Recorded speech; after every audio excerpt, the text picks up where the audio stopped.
আপনারও কি দুপুরে লাঞ্চের পরে একটু ঘুম পাচ্ছে? আপনি ভাবছেন এটা লেজিনেস, কিন্তু হয়তো বডি আপনাকে কোনো সিগন্যাল দিচ্ছে, আপনি বুঝতে পারছেন না। চলুন এই বিষয়ে একটু জেনে নিই। Hello everyone, this is wellness coach Surajit. আমি প্রচুর মানুষকে গাইড করছি সুস্থ থাকতে। অনেক সময় আমাদের বডি বিভিন্ন টাইপের সিগন্যাল দেয় যেটা আমরা বুঝতে পারি না। যেমন দুপুরে খাবার পরে যাদের ঘুম ভাব আসছে বা একটু লেজিনেস আসছে, কাজ করতে ইচ্ছে যাচ্ছে না, তাদেরকে বডি অ্যাকচুয়ালি কিন্তু লেজিনেসের কোনো সিম্বল দিচ্ছে না বা ঘুমের কোনো সংকেত দিচ্ছে না। তাদেরকে বডি বিভিন্নভাবে বিভিন্ন জিনিস বোঝাতে পারে। অনেক সময় আপনি যদি খুব হেভি রিচ খাবার খেয়ে নেন, মানে অতিরিক্ত তেল মশলাযুক্ত খাবার, সেক্ষেত্রে কিন্তু বডি আপনাকে কিন্তু বলে যে একটু রেস্ট নিয়ে নাও, সেক্ষেত্রে কিন্তু একটু ঘুম ভাব আসলেও আসতে পারে। 2 নম্বর, যখন প্রোটিন এবং ফাইবারের ঘাটতি থাকবে, আপনি যে খাবারটা খাচ্ছেন সেখানে যদি প্রোটিন পার্সেন্টেজ কম থাকে বা ফাইবার কম থাকে, শুধুমাত্র রিফাইন্ড কার্বস থাকে, সেই ক্ষেত্রেও কিন্তু ঘুম ভাব আসার সম্ভাবনা থাকে।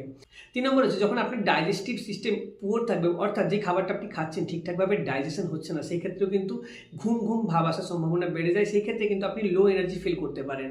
সো এরকম প্রবলেম কি আপনি ফেস করছেন?